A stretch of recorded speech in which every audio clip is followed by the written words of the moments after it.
Hello, my name is Guthrie Weinshake. I am going to be talking about behavioral economics. I talk about behavioral economics every time I do this. And today's topic, I just want to introduce a couple topics that we're going to be talking about a lot more in depth later. And just kind of a little preface on bargaining games, game theory, basic interactions between people from a behavioral economics point of view. Now, to start, I want to say that I'm not going to be talking to you about math today. For those of you who don't know, if you've watched the movie Beautiful Mind, it was about a scientist who John Nash. For some reason I was thinking Jim or James. I had to look. John Nash, who invented what's called the Nash Equilibrium.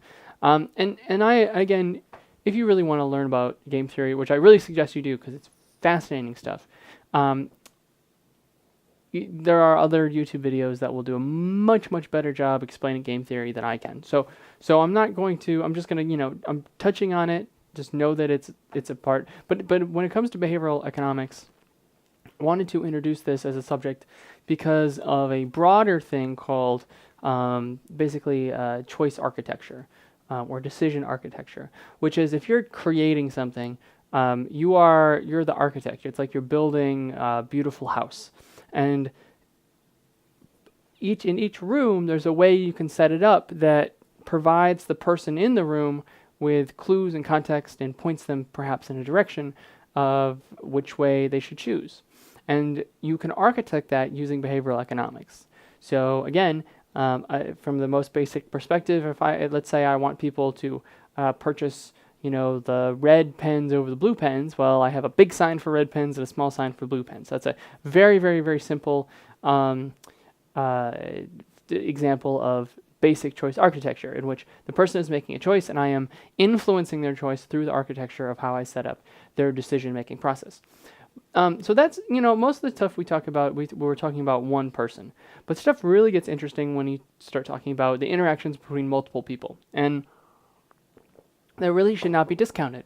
It really shouldn't be because, most of our interactions and most of the games in quotes that we play are with other people. So whether you're at a meeting or, deciding pay raises or deciding, what to name your softball team, there's all sorts of interactions that we have between and with multiple people.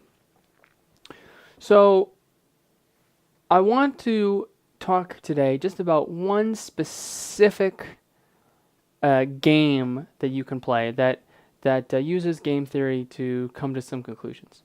So what a Nash equilibrium is, this is the explain to me like I'm two version of a Nash equilibrium. Is basically if you have a game, and when I say game, I'm not talking about Monopoly. I'm talking about a series of situations in which people make decisions and there's different outcomes, and each player is trying to maximize the outcomes for them. So basically, it's when you play this game, there is an outcome that will always happen. And I'm sure you guys have probably heard of the prisoner's dilemma. And that's kind of the simplest example that people always use for game theory and Nash equilibrium. And basically the problem is that the Nash equilibrium and the prisoner's dilemma is always then to tell, and then both. And it's worse for everyone. And so the point of the Nash equilibrium, and it's often used in a lot of different, ecological contexts, is that people, can make decisions singularly that then influence the group as a whole. And so if everyone, for example, worked together, you could get a better outcome. But because the decisions given to each person individually will cause them to on a micro level, make a decision. Then on a macro level, the group loses out. So that's the basic. And the game I want to talk about specifically today is called the Ultimatum game. Or Ultimatum bargaining. It's a form of game that people like to call a dictator game, and the dictator games are very simple. In fact, it's not even a game. It's really not a fun game at all. One person is the dictator, the other person, I guess, it gets dictated to.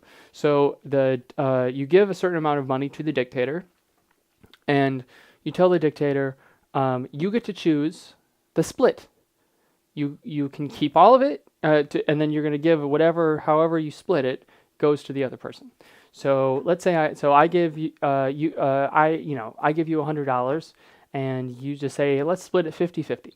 So you can offer me $50. And I have two choices. I can either accept or reject. If I accept, we both get the money at the proposed split.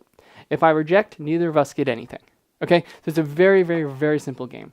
And the reason it's interesting, the reason that it has to do with behavioral economics, is that, again, if you look at classical economics, that always assumes that people are rational and will make the decision that benefits them the most, the correct answer that an AI computer program would make is to always accept whatever offer is presented. So let's say you give me $100, I give you $1, and I keep 99, right? That is not fair, and it's mean, and it's, whatever, right? It's not a fair split. But $1 is more than no dollars.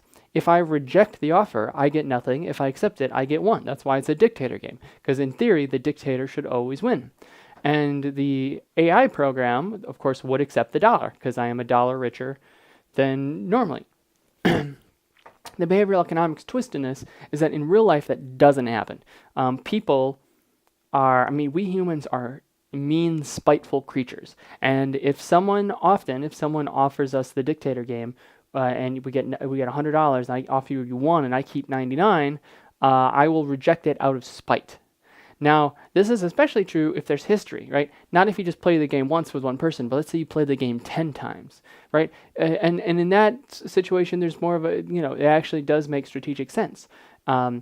If you are willing to push the self-destruct button and ensure that no one gets anything, then the dictator will be more generous with you going forward, because he's worried if he strays too far out of line of what is socially acceptable, and that gets into really interesting situations.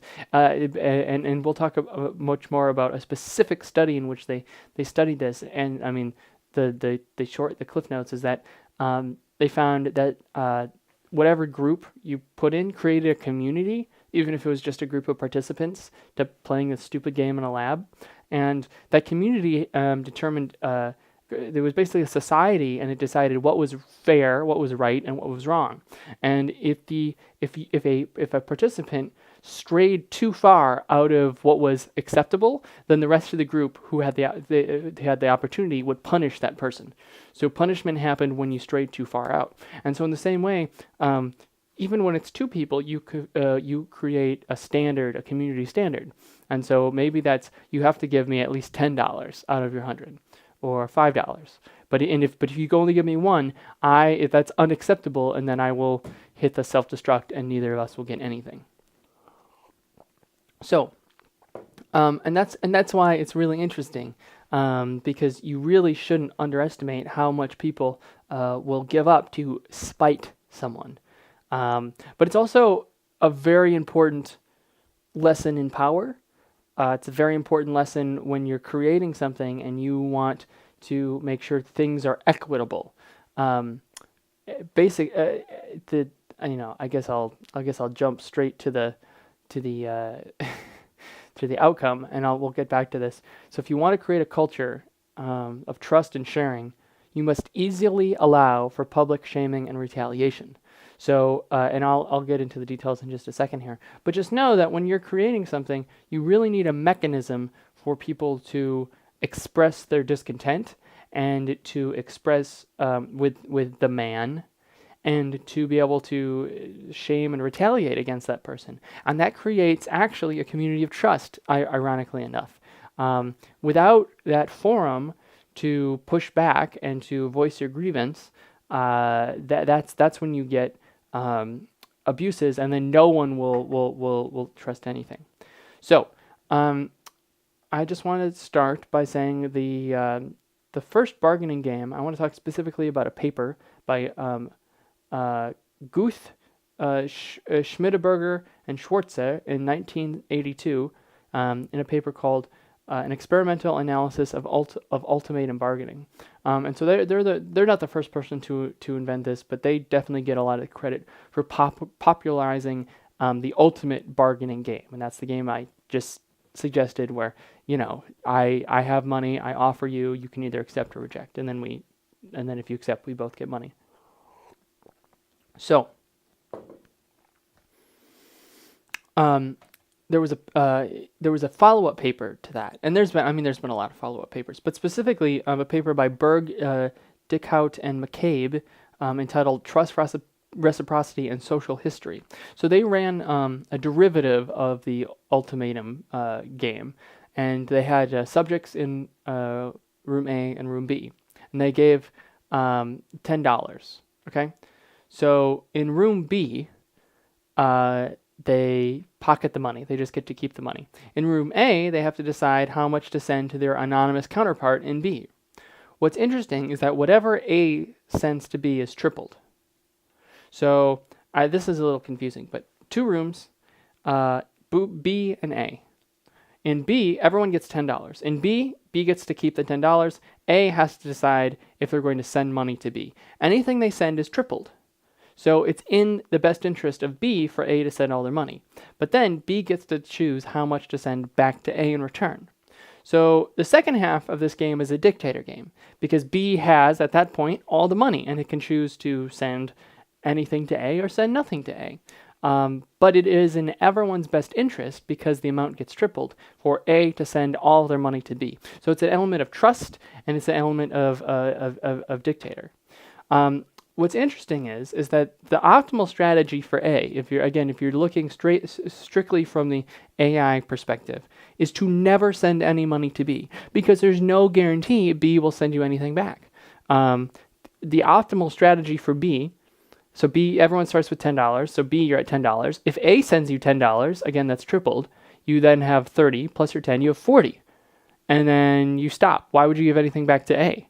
The optimal strategy for B is to give nothing back to A. So for A, the optimal strategy is to give nothing to B, because otherwise, if A keeps their $10, then A, at least you get 10. So it's this interesting mix of trust and counter-trust. So they ran the experiment 60 times, and in 55 times out of the 60, even though the optimal condition for A is to not send any money, A sent money to B. So 55 times out of 60, A sent money to B, even though there was no guarantee that B could or would send anything back to A. So we humans, we have this fundamental system of trust. Now, I don't know if this is cultural. I don't know if this is, a Western civilization or even a modern civilization thing, or if there's a biological component to it. But I'm going to quote here from the paper. Quote, "In conclusion, experiments on Ultimatum game, repeated Prisoner's Dilemma games, and other extensive form games provide strong evidence that people do punish inappropriate behavior, even though this is personally costly." So what they're saying is that, again, like I said before, people are willing, and the reason that so many people sent money is because if there is a inappropriate behavior, if someone steps out of line of what is socially acceptable, and by socially I even mean in the little micro society that they create in these games in the lab, people will punish. They'll punish even if it hurts themselves. Now, there may be, and I'm completely speaking, this is just a guess of mine, there may be a biological component to this. I mean, we humans create societies in a way that a lot of other animals don't. You look at like jaguars, solitary hunters. They don't have a society like we do, but we have this very, very, very sociological function that we serve, and it obviously benefits humans immensely to be able to work together and trade together and have cities and civilizations. So there may be a component to, in order to have a society, there just is a certain amount of herd behavior that is required to keep it going. So it's not just that you can, we're going to have everyone just do whatever you want. There's a certain amount of, you must stay in the lane. And if someone deviates, all the humans collectively group will attack that person, even if it hurts themselves, because in the long run, biologically, you could argue, it is more beneficial to have everyone work together as a group, even if in the short run it actually hurts the individual players. So, again, I'll talk more about specific studies involving punishment later, but do not underestimate the human power to make decisions out of spite, and do things not so much in altruism, but in fear of spite. I think the best example is: have you ever seen a corporate like charitable giving event? Like where some, oil company is doing like a Save the Dolphin something, and you just like roll your eyes because you're like, they don't care. They're just like doing this to appear as if they are altruistic. In a lot of ways, the argument would go, and I'm sure there's been some senior poli-sci papers, student studying society. Have had a paper, I'm sure it's happened, that basically they're just doing it and as some form of trying to stay in society's good graces, trying to stay within the norms of society, so that they're not seen as going too far out to people then feel like they need to be punished. So because it's very emotional, behavioral economics, behavioral science, emotion. So, again,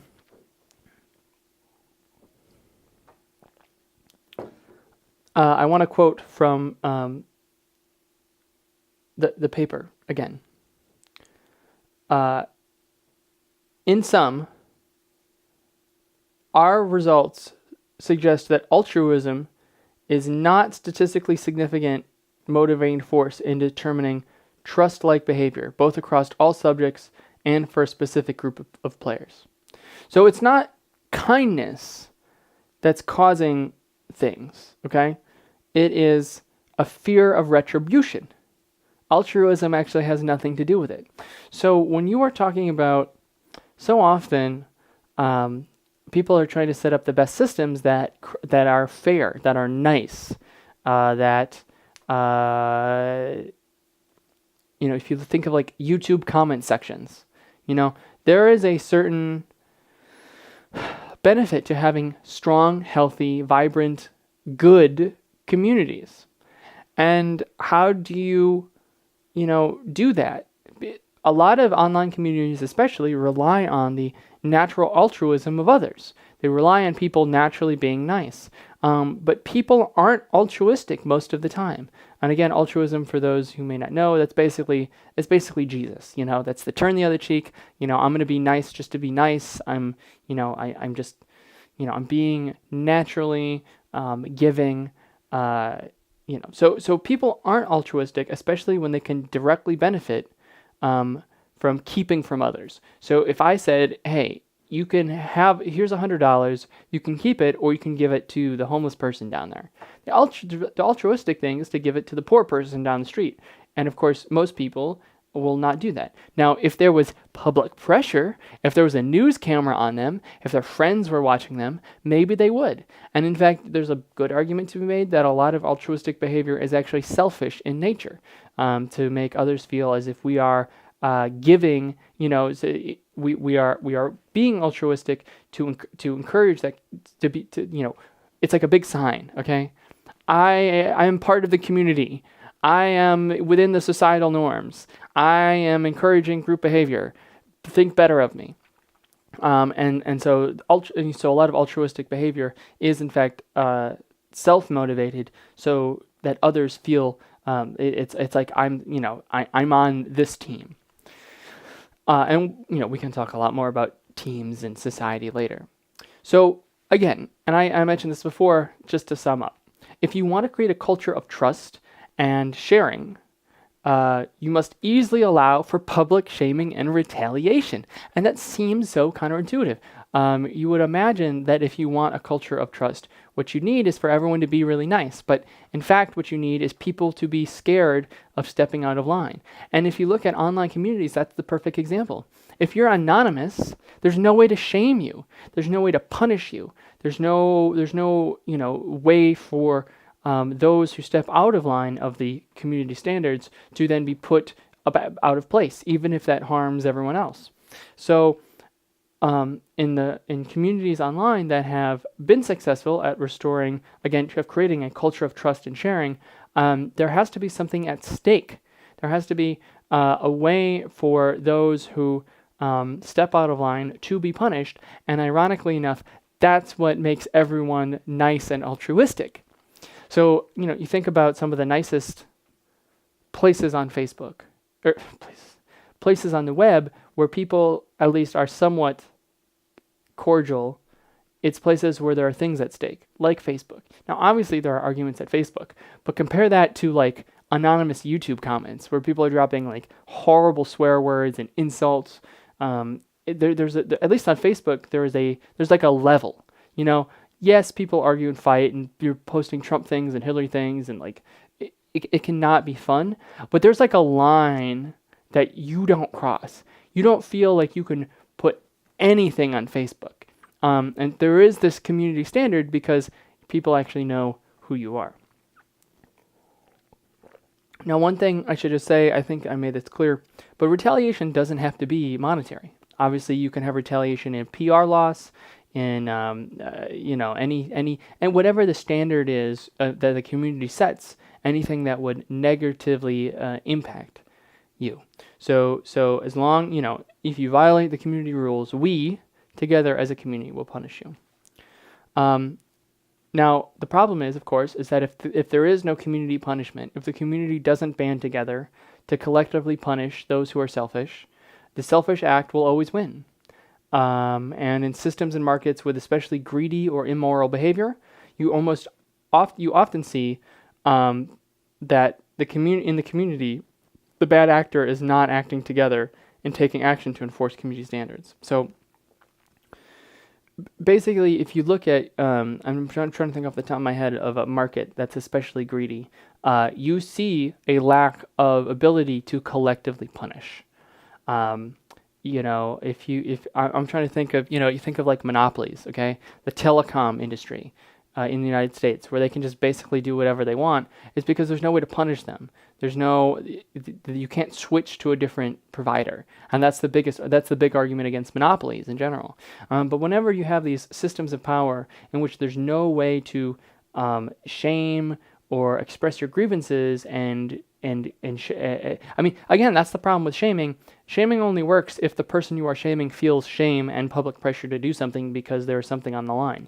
If I am McDonald's and I cook my French fries in beef tallow, which is what they used to, and there's a huge public outcry in the 1980s that my fries were bad for you and gave rise to high cholesterol, if I'm publicly shamed about that and not changing my French fry recipe, then I will lose business because people will stop going there because they're unhealthy. And so I get publicly shamed into announcing that for the health of whatever, we are switching to an all-vegetable fry system. So, which is exactly what happened in the 80s to McDonald's. So there is, and all the other fast food companies for that matter. So you can shame someone, but it only works if the person that you're shaming actually can feel shame. And in a lot of ways, when you think about the people in power who are like demagogues, for example, you can shame them, but there's no retribution, there's no change, there's no negative impact on that person. And so when that happens, then the shaming doesn't work. And so that's where that's where you really get cultures of collective problems and trust problems. So if you look in the United States, obviously we're having this, I would say a medium-sized crisis over the last couple of years. I think that's, mild to medium. I think that's fair to say. If you look at the studies of to the trust people have at institutions, it's way, way down. So the church, the police, obviously the government, Congress, the workplace, job loyalty. I mean, just these the core. I think I said religion already. The core tenets of of institutions that we have in society, their reputations are way, way, way, way down. And back in the day, those institutions were a great way to publicly shame someone to create collective action, to have a community that enforced those standards of trust and sharing. And so if someone stepped out of line, those institutions provided a network to publicly, be like, oh, this is bad, and that would rein in the behavior into a more collective standard, for good and for ill. I mean, let's not forget that those institutions also allowed all sorts of horrible things to happen for hundreds of years. But that's a bridge too far. But as those institutions have become weakened, and more stuff is happening online, where it's a lot harder to collectively shame and punish, you're seeing a breakdown in the sense of culture and trust in the United States. So I think this is directly relevant to a lot of what we do, a lot of what if your business does, if you're trying to. Sorry, I'm really thirsty today.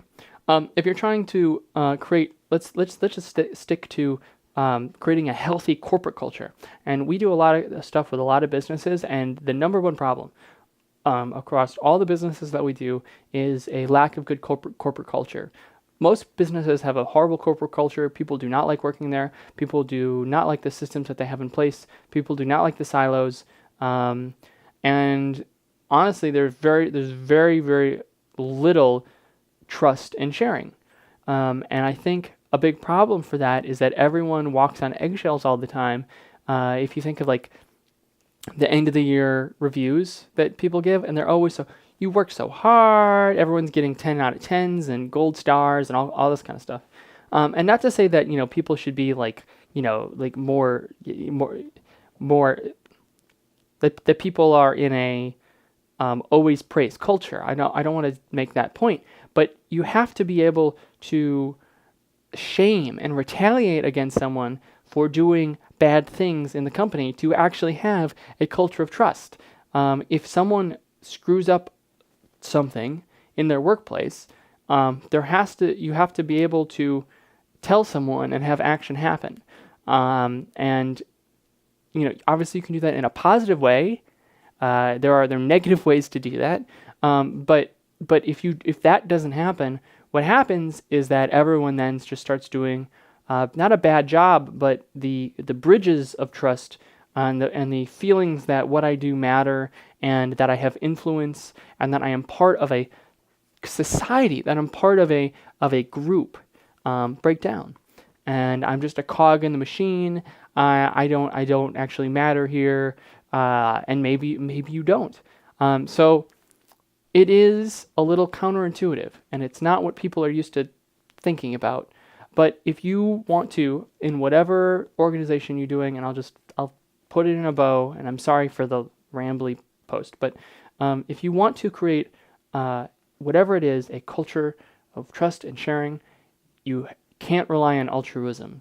You have to rely on collective action and enforcement. So that's all about the bargaining game, and I got way off topic, but I just wanted to, just make you aware about these ideas and points, because they'll be coming up later as we explore some of the more detailed research about game theory, and specifically in power differentials, bargaining, and what might be universally true about humans when it comes to working together. So thank you all for watching, and I will talk to you again soon.